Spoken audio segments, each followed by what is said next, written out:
The elevator numbers climbed in a neat amber column, 23 and 25. Each soft ping, a little too cheerful for the way my stomach had nodded.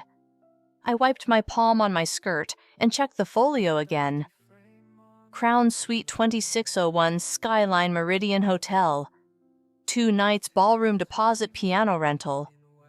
A cake order I had argued about for a week because my father hated fondant.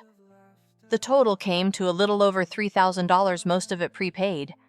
I had highlighted every line like a student before an exam. When the doors parted, the lobby unfurled into polished stone and murmured wealth, a chandelier like a galaxy, bellhops sliding in quiet arcs.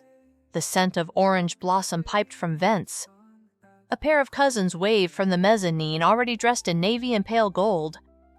Near the revolving door, 3 small children were negotiating who got to carry the biggest gift. It was 11:08 a.m. on a bright Saturday, and my father was turning 60. My name is Noel Park. I'm 29 and a brand strategist at a small tech firm that thinks anything can be solved with a deck and a deadline. I had applied both to this day, 6 months of emails and vendor calls and color palettes, of cross-checking arrival times for family who hadn't been in the same room since Aunt Suri's 3rd wedding. Nothing extravagant Dad had said in January, which I misleadingly it would turn out read as permission to make it elegant.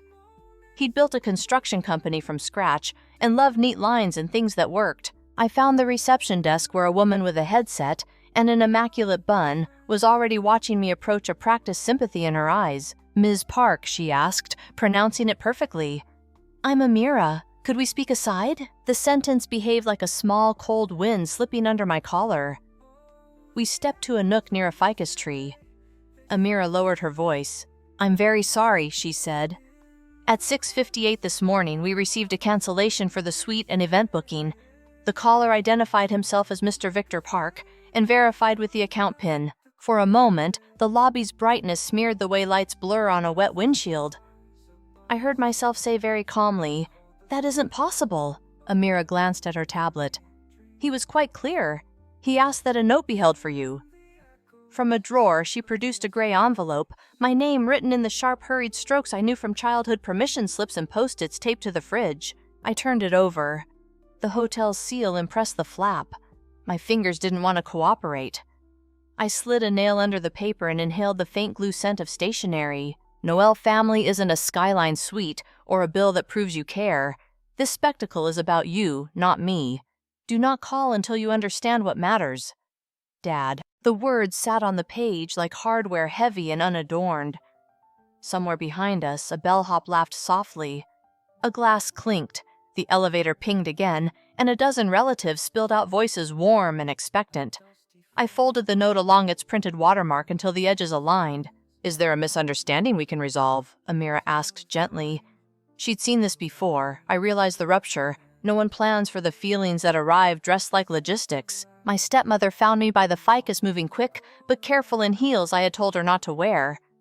Elaine had done her hair in smooth waves that made her look 5 years younger. She searched my face the way people search a horizon before a storm. "What's going on?" she said. "Noel, your Uncle Min drove all morning. Your grandmother's here." Behind her through the glass, a wheelchair ramp extended toward a van I recognized from the mobility service that came on Thursdays. 2 attendants were easing my grandmother down Lillian in her lavender shawl and the sensible black flats she wore to anything formal. In her lap sat a scrapbook she'd made with scissors that left a scalloped edge. On the cover, she'd glued a photograph I'd never seen my father at 19, smiling with one side of his mouth, a hammer tucked into his back pocket. I held the envelope tight enough that the paper groaned. "Dad canceled," I said to Elaine, and to the ficus, and to the chandelier galaxies, and maybe to myself. Elaine's eyes went distant the way a person's do when math turns impossible. "He..."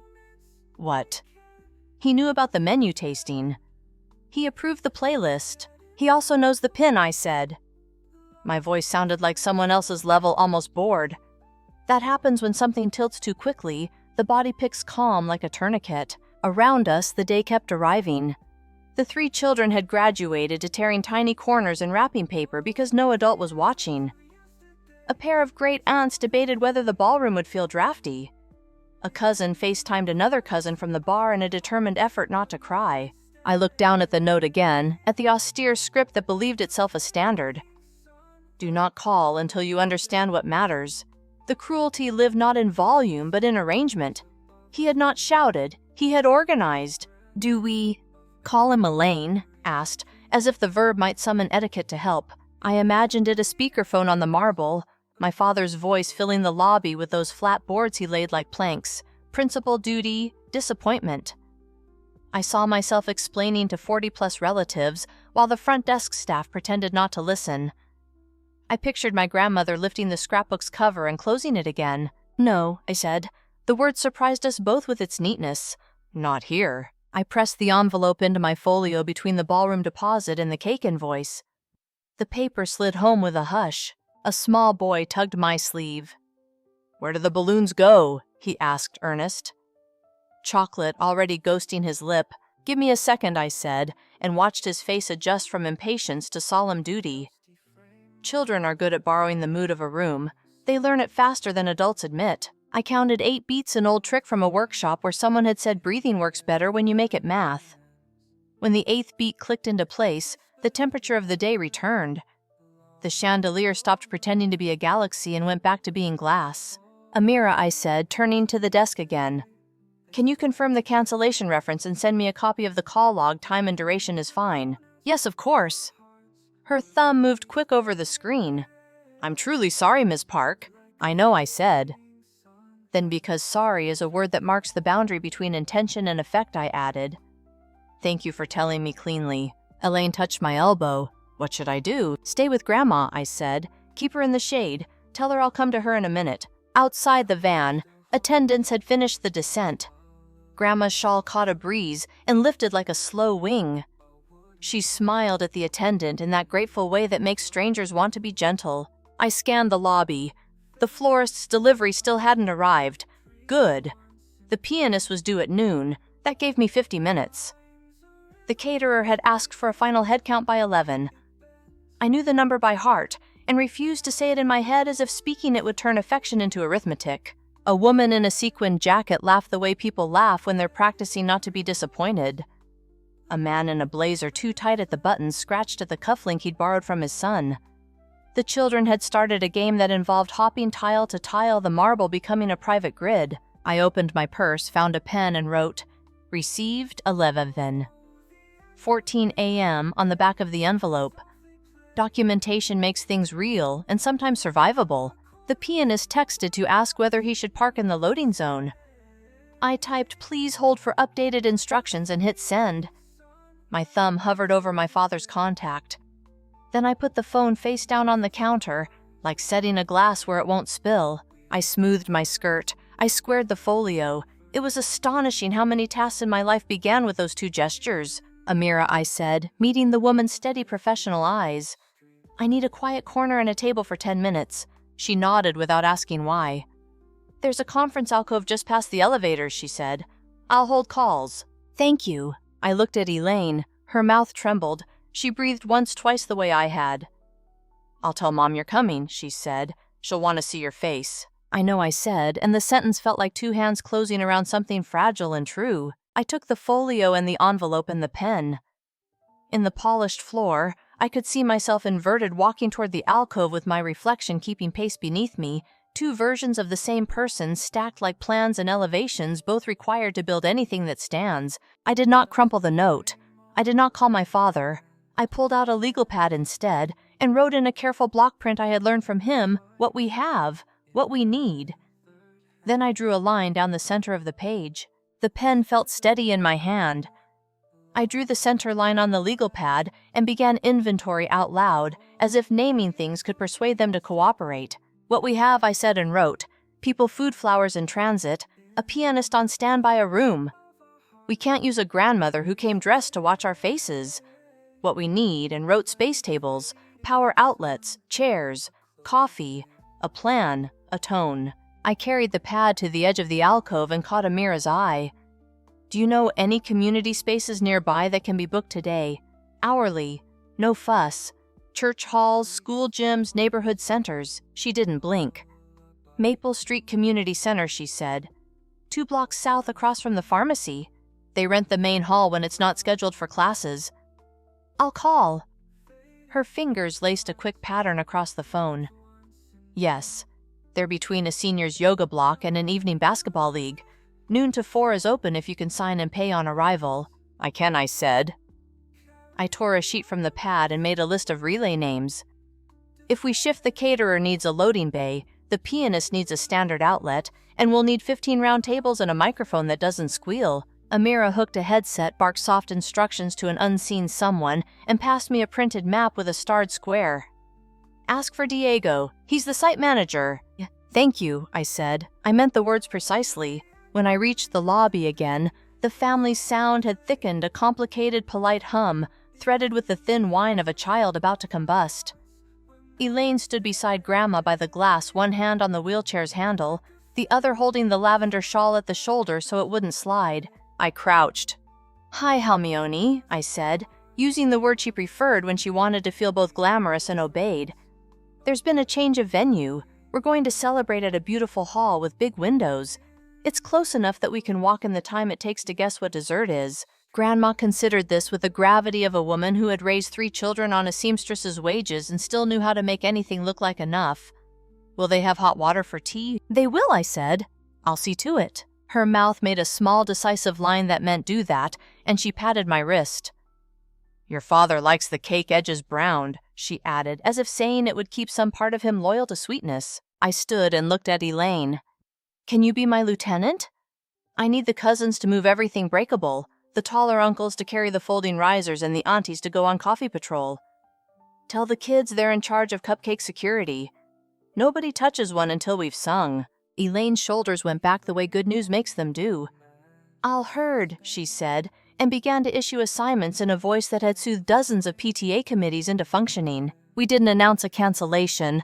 We didn't stage a scene. We turned a luxury lobby into a loading dock where everyone had a job. Boxes of favors and photo displays were lifted. Ribbon ends were tucked, garment bags were collected from the concierge and slung across shoulders, and 3 children took possession of the cupcake tray like Secret Service arms out serious as saints. The florist truck called while I was on the sidewalk with the map. Delivery from Meridian Ballroom C. Redirect to Maple Street Community Center, I said. Main entrance, ask for Diego. The peonies won't like the heat, the driver warned. I'll make them forgive us, I said. It's a short walk. At the community center, the air was a different kind of clean lemon oil and gym varnish, and the tall windows filtered noon into squares that lay on the floor like paper. Diego was waiting in a staff polo, and a quick smile keys jangling from a carabiner that had seen better adventures. We're set for the main hall, he said. I can give you 30 minutes of setup time before the yoga class ends in the side room. We've got round tables, folding chairs, a mic that will probably not feed back, and a coffee urn that behaves if you speak to it with respect. I'll be kind to it, I said. I signed and initialed without reading, trusting for once that the line I needed to walk wasn't printed on paper. The cousins turned into a crew, the way families do when given a lever. Tables spun into place, white cloths thrown with a flourish, borrowed vases filled with water from a bathroom sink because the kitchen tap ran low. The peonies arrived in huffing buckets and were coaxed into arrangements with the compromised grace of botanicals moved too often. The children, satisfied that cupcakes were secured on a table, guarded by a stern aunt, appointed themselves place card designers and began to print names in letters that leaned. A volunteer custodian fetched an extra extension cord for the pianist who tested middle C and looked relieved when the outlet didn't complain. Diego adjusted the mic, and we got that one clean tone that lets a person believe the day won't squeal at them. Elaine came up with a stack of paper cups and a heat-blushing urn. Tea, she said triumphantly. Not fancy, but hot. Perfect, I said. Grandma's shawl was folded neatly over the back of a chair near the window. She sat where the light loved her, the scalloped scrapbook in her lap. She was greeting people with the efficient grace of a matriarch in a borrowed palace, hands, cheeks, eyes, then the whisper that made each person feel like a specific blessing. We didn't do speeches. We didn't announce why the venue had changed. When people asked where my father was, I answered the same way each time without embroidery. He couldn't join us today.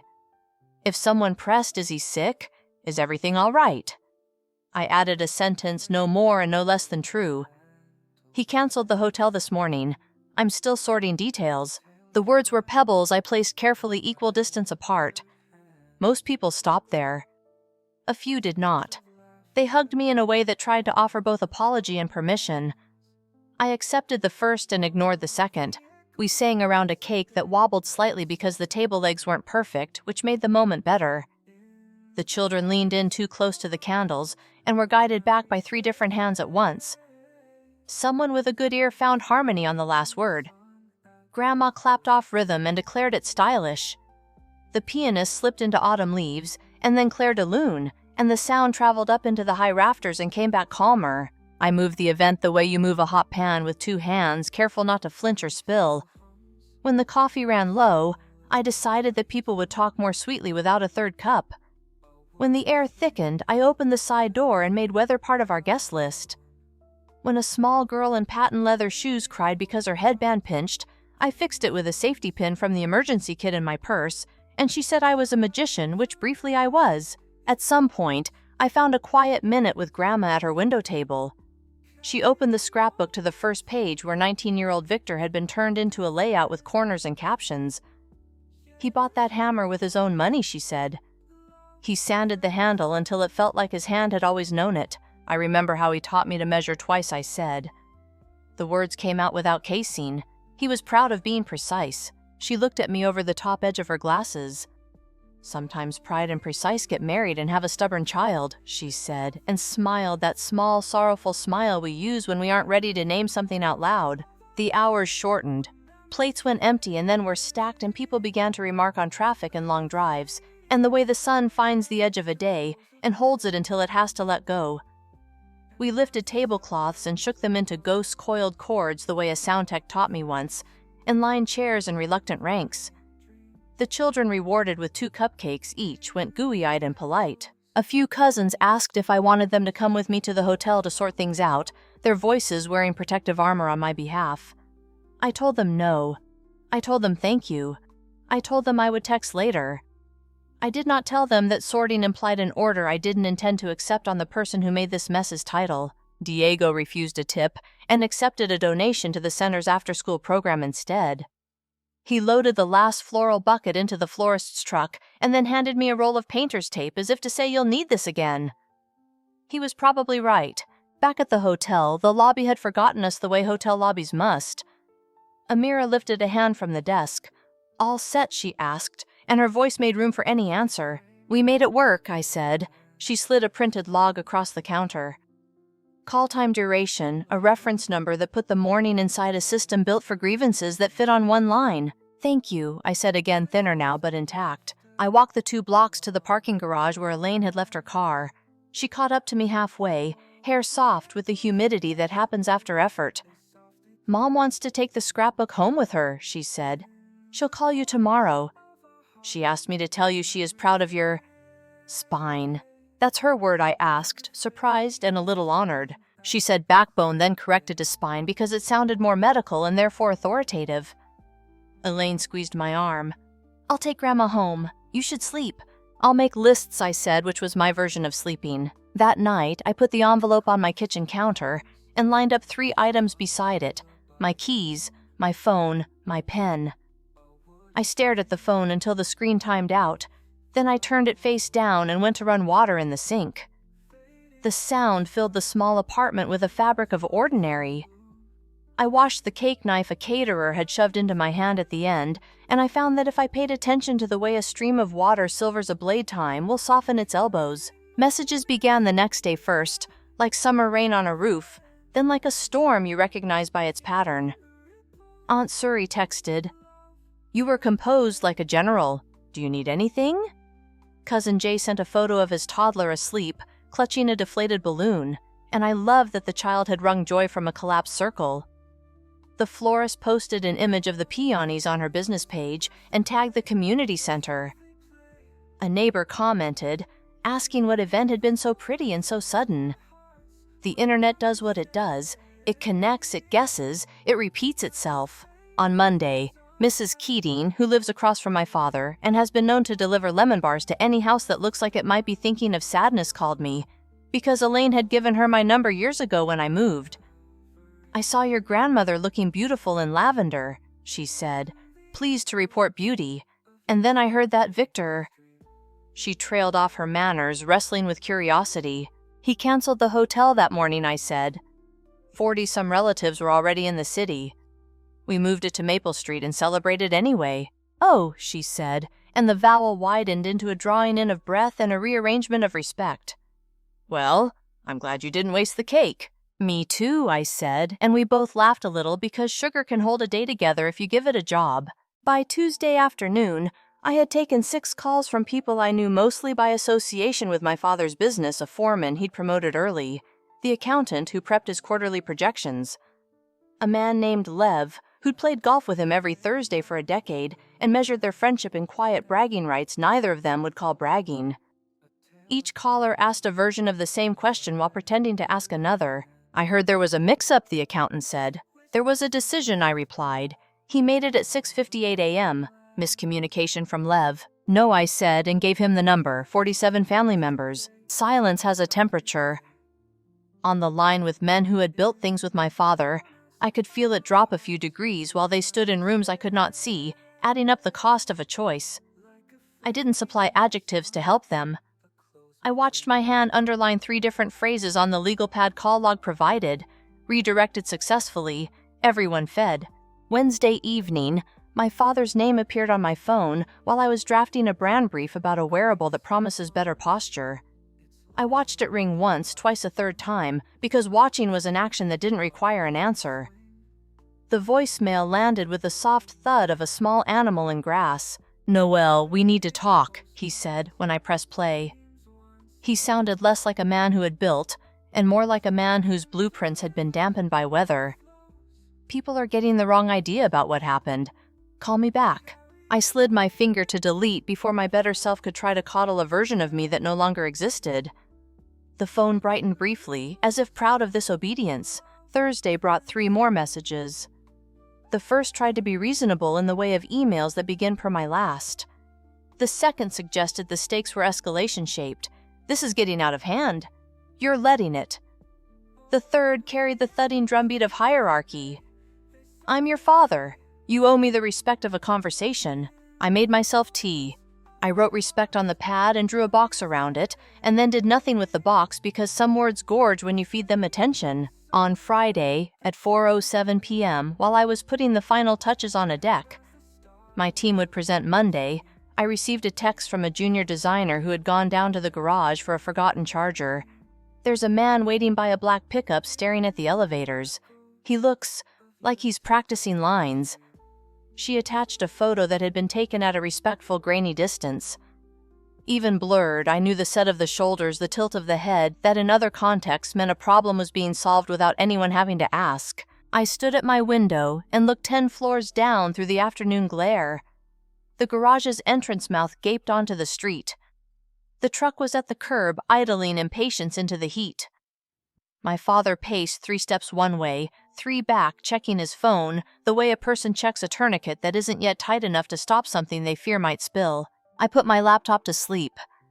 I cleaned my desk into its evening arrangement notebook, squared to the keyboard pen laid north-south, so the clip wouldn't catch on anything sticky notes, aligned in a fan, because a little elegance helps a person pretend control. I checked the time. I could take the main elevators and pass him, and let the air decide what words would do air and the years that made air heavier or lighter. Or I could take the back stairwell, the one the facilities manager shows you on your first tour when fire alarms are still theoretical. In the stairwell, my footsteps sounded like someone else's shoes. The metal rail felt cool and industrial and honest. At the bottom, the service door opened to a side alley that smelled like cilantro from the restaurant next door and rubber from the delivery carts that labor there. I turned left, then right, then out onto the sun-hot sidewalk. The building rose beside me, all mirrored glass and ambition. At the corner, I paused. Traffic breathed a city breath. Somewhere behind me and 1 floor up, my phone buzzed with a message I did not check.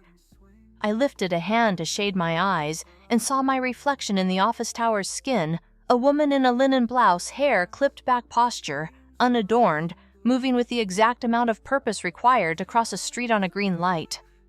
I waited, then stepped forward when the signal changed, and did not look toward the garage mouth. I didn't look toward the garage mouth. I crossed on the green and let the city fold itself between us the way fabric falls back into place after a hand passes through it. That evening, the light in my apartment was the soft color of pears. I set the envelope on the counter where I'd left it and opened my notebook to the page I'd divided in the hotel alcove. Beneath what we have, I added call log photos from the hall names of every person who carried a table.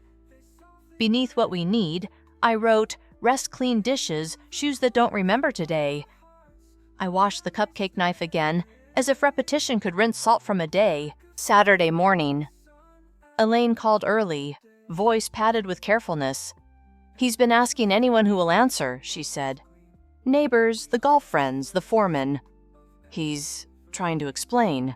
"About what I asked. About the party," she said, as if the word might behave if we said it politely enough.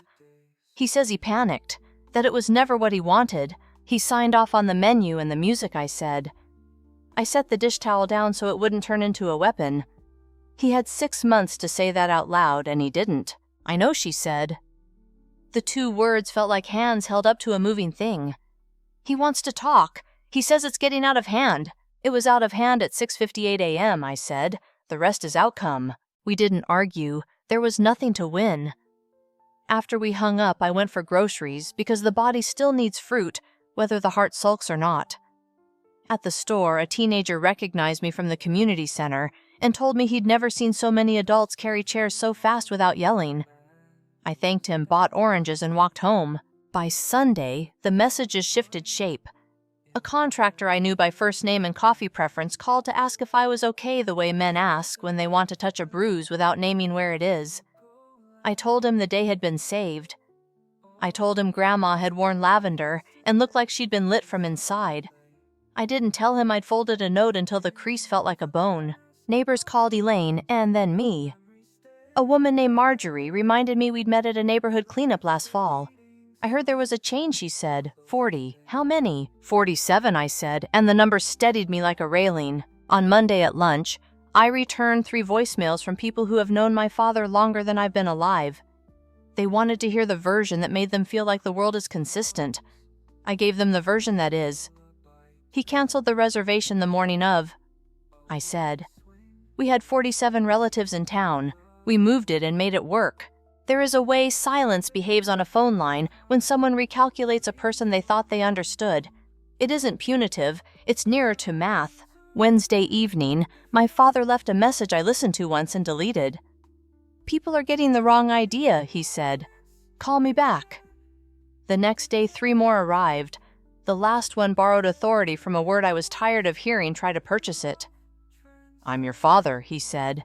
"You owe me the respect of a conversation." I brewed tea and wrote the word respect in my notebook and drew a neat box around it so it couldn't wander. Friday afternoon, he stood in the office garage beside his black pickup and practiced sentences into the heat, and I took the back stairwell and the cilantro alley and did not look over my shoulder. That night, when I turned onto my block with a tote of groceries and a head of lettuce trying to escape, I saw him on the front steps of my building.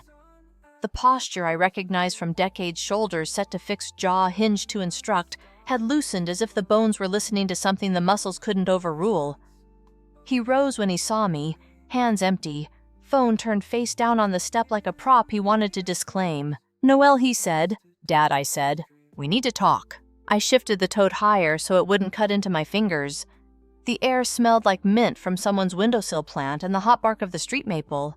About what? He hesitated the exact length of a heartbeat and then found the plank he knew how to lay. "About this campaign you're running," he said. "About me." "Campaign?" I repeated, because saying a word back to a person makes them hear it in a different room. "I haven't campaigned. People have asked what happened. I told them." "You canceled your own 60th birthday party the morning of it. 47 people were already in the city. We moved and fed them. That's the list."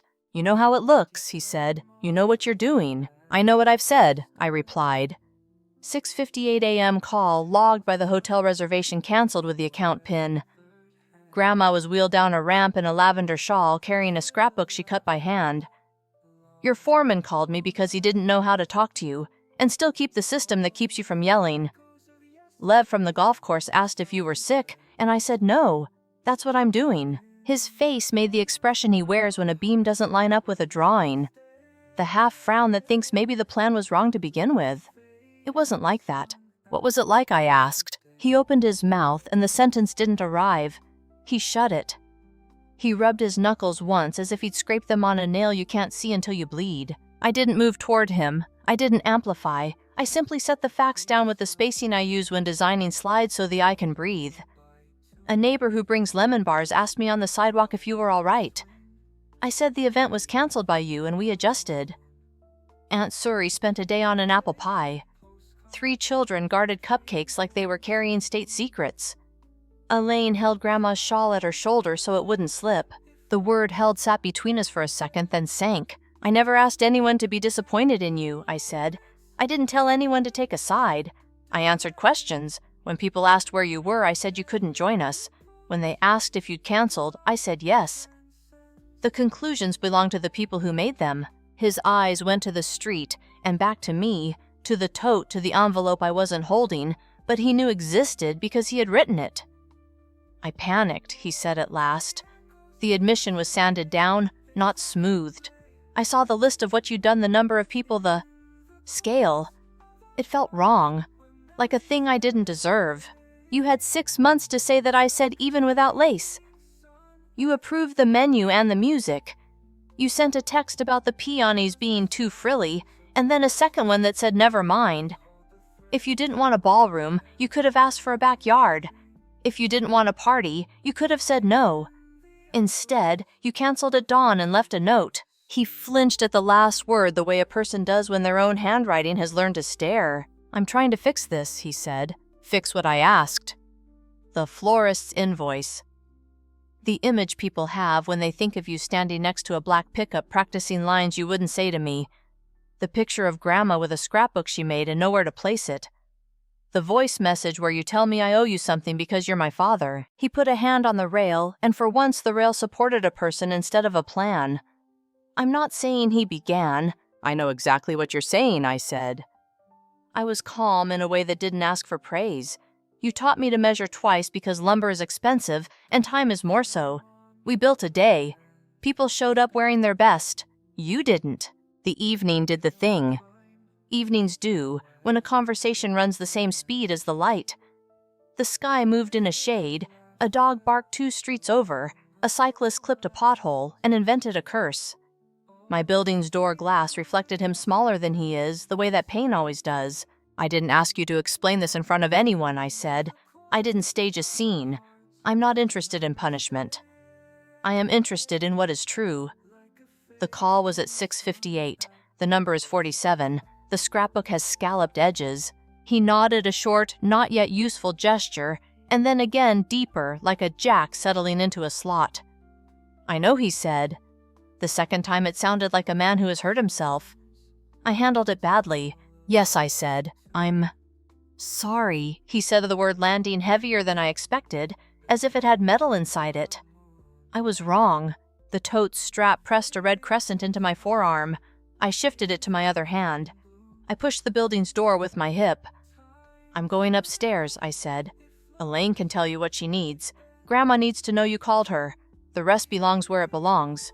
Noelle, he said, and my name wasn't an order. It was a request wrapped in the past tense of men who have assembled their lives from bolts and schedules. Can we? I shook my head once. Not here. I stepped into the foyer. The blower vent breathed on my ankles. The door eased toward its latch, then caught because his hand wasn't on it anymore.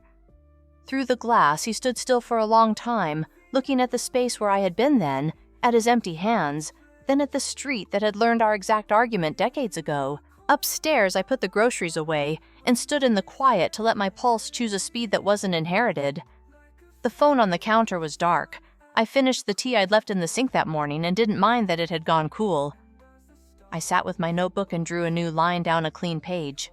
What I said on the left, what happened on the right. I filled it in like a ledger until ink softened intent into record he canceled. We moved. Everyone was fed. 47. Call log. No adjectives. Near midnight, the phone buzzed once. I pressed play and listened to my father's voice inside the small plastic rectangle on my counter like a ship in a bottle. Noelle, he said, and then took a breath large enough to be heard. I understand if you don't want to talk to me right now. I understand why people are upset. I made an awful mistake and I'm going to have to live with it and with losing your respect. I saw what you did. You took care of everyone when I didn't. You were steady. I mean that. I'm proud of you." He stopped as if the boasts he knows how to make on a golf course had to be unlearned before the sentence could continue. "I'm sorry," he said again, quieter. "I hope one day you let me say that to your face." The message ended. I replayed it once to make sure the words would exist in the room, even if the device failed. Then I saved it not because I believed in anything more than record-keeping, but because documentation I have found sometimes makes a thing endure long enough to be examined. On the counter, the envelope lay where I had left it, its crease clean, its contents the same. I slid the phone beside it, set my pen across both like a thin bridge, and turned off the kitchen light. The next days were ordinary, in the way a city repeats itself. Emails a bus, sighing at the curb, a pot of rice left to steam while I answered a client thread about fonts that whisper confidence. The saved voicemail lived on my phone like a small paperweight. I didn't play it. I also didn't delete it. It stayed exact and contained. 2 weeks slid by. Then Elaine called from her car turn signal clicking somewhere in the receiver. "He's seen someone," she said, "Thursday afternoons. He says he's working on it." "Good," I said. We let the word sit where it could do its smallest job. A week after that, a thick envelope arrived, my name lettered on the outside in my father's upright practical hand. Inside, unlined heavy paper with his company's crest pressed into the corner. No bullet points, no underlines. The opening sentence tried to clear its throat and then just spoke, "Noel." I have been thinking about Saturday in a way that rewrites other Saturdays. I'm not writing about embarrassment. I'm writing about what I undid. You spent months assembling a day that fit together like joinery. I pulled a piece and the structure failed. I told myself it was about principle. I am learning it was about fear and control. I don't ask you to forgive me. I would like to earn the right to ask for it later. I have started counseling. I'm learning the difference between managing a site and caring for people. They look similar until you mark the lines. Whatever comes next belongs on your terms. Victor. I read it twice then, once again, for the places where he had resisted the urge to add a defense. The paper held the faint smell of graphite in his office. I folded the letter along the watermark and slipped it into the drawer with the voicemail, as if those two artifacts needed to see each other to stay honest. Another month passed with the steady weather of work. On a Wednesday morning, a text blinked onto my screen. "Coffee sometime. No plans attached." The message carried nothing else, no schedule suggestion, no apology baked into logistics. I let it be for 2 days, then I wrote Saturday 9th Hausruhe, Wren Cafe 5th Street, 1 hour. He answered with a simple "understood." The Wren was the kind of place where the light found its way through ficus leaves, and carpentered shelves held jars arranged like careful thoughts. I got there 5 minutes early and chose the small table near the window, the one I use when I need a big view to shrink a decision. He arrived on time in a jacket I knew he wore when he meant to be correct. He looked older in ways that had nothing to do with hair color. Edges softened posture, not arranged for instruction. He took off his cap and held it like a courtesy. "Thank you for meeting me," he said. The words were shaped for use, not performance. "Tea?" I asked. "Tea," he said, as if the syllable could keep things from boiling. I ordered for us. While we waited, we kept our eyes on the window, where a woman in a yellow coat paused to tie a child's shoelace. When the mugs arrived, he wrapped his hands around his like a man relearning heat. "I'm not here to argue with you," he said. "I'm here to say out loud what I couldn't get past my own head." "All right," I said. He took a breath, and I recognized the old habit, the one he has before he tells a crew where to start, then watched him set it down. "I canceled because I was overwhelmed," he said. "Not by the money, not by the logistics, by the fact that you'd built something with that much care for me. It felt like standing in a house someone else framed to my measurements and being afraid of walking inside." "You could have said that in January," I said. "Or February or May. You could have said I want something smaller. You could have said I don't want this." "You didn't." "I didn't." He agreed. The nod he gave had weight, not theatrics. I let a story in my head outrun the facts in front of me. And when it got close enough to touch, I pulled the plug, because that's a lever I know how to use. I took a sip of tea. The steam touched my face and was gone. Grandma brought a scrapbook, I said. She held it in her lap the whole morning. She'd glued captions. She bought scallop scissors. He closed his eyes, a small retreat, then opened them again. I know she did, he said. Elaine showed me a picture. I called her on Monday and listened while she told me about the hammer on page 1. She wasn't angry the way I expected. She was particular. It was worse. She is particular, I said. It's one of her best tools. He almost smiled. You sound like her, he said, and didn't chase the thought into sentiment. He lifted the mug. I'm in counseling. He added less as a claim than as a receipt. I'm learning that I run a family the way I run a site. I hand out assignments. I set a budget for feeling and schedule it between deliverables. It works until it doesn't. That letter said as much, I said. I appreciated the part where you didn't rewrite the day into something it wasn't. I rewrote too many things for too long, he said.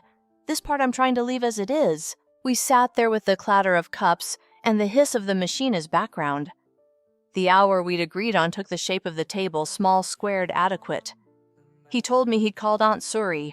He told me he'd stopped by the community center and given a donation for the after-school program because the guy with the keys had been decent. He didn't pile these details into a stack to stand on. He set them down flat.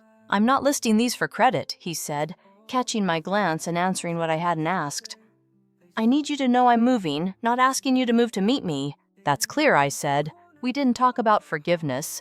We talked about the cake, how the edges had browned, how the table had wobbled in a way that made the candles interesting, how 3 children had guarded frosting like treasure. He asked about my work. I told him about a brand project that wanted to promise people better posture and how complicated a word better can be when you're asking a body to listen. When the hour clipped, I checked the time and reached for my coat. He nodded as if a bell had rung somewhere only we could hear. I won't keep you, he said, and stood. He didn't reach for a hug. He didn't reach for a verdict. At the door, he paused. Thank you, he said, for the tea, for not making me louder than I needed to be. Thank you for coming on time, I said. It was the only measure that mattered just then. Outside, the air had that bright post-rain clarity that makes traffic look newly washed. We walked to the corner together and split on the green, each to our side of the crosswalk. I watched him go 1 block before I turned. The following weeks added up without drama. Every few Saturdays, a new appointment, coffee at different cafes, always 1 hour, always the window, if we could get it. Sometimes we spoke about practical things. Grandma's knees, whether the contractor 3 streets over had finally repaired that sinkhole of a sidewalk, how the foreman he'd promoted was doing with an apprentice who reminded everyone of no one in particular. Sometimes we returned to the morning of the hotel and described it from angles like carpenters checking a joint, what the lobby smelled like, how the light fell, the sound of the envelope sliding back into my folio. He didn't avoid the word wrong. He also didn't use it as scaffolding. He picked it up, named it, put it down. The more he kept his voice level, the more I could hear it. At home, the drawer with the letter and the saved voicemail became a small archive. I didn't open it often. I didn't need to. Knowing it was there kept the room of the past from swinging open without my permission. On my counter, the old envelope stayed in its place, the crease as clean as the morning I folded it. The pen lay beside it most days because I have a habit of setting tools where I can see them. One Sunday after we'd finished at a bakery that wipes the table with rounds of linen. Like little reset buttons, he walked me to the corner and said I'm not going to ask if we're all right. I don't get to decide what all right is. I am going to keep making the hour. He said it like a man naming a beam he trusts not to bow. Okay, I said. We didn't shake hands. We didn't sign anything. He crossed the street toward the lot where his truck waited. I watched him for a beat, then turned toward home. In my kitchen, I filled the kettle and set it on the burner. Water thinks out loud when it warms. It made small question sounds, then a certainty. I took the letter from the drawer and read the first paragraph, and then the last, just to check whether ink continues to mean what it meant. It did. I slid it back into its envelope and returned it to its place. On the sill, the plant I kept mostly alive made a stubborn new leaf. I smoothed the tablecloth with my palm and out of habit drew a line down a fresh page. What is here on the left? What stays on the right? I didn't fill it immediately. I let the steam lift and fade. The clock on the stove clicked to the next minute.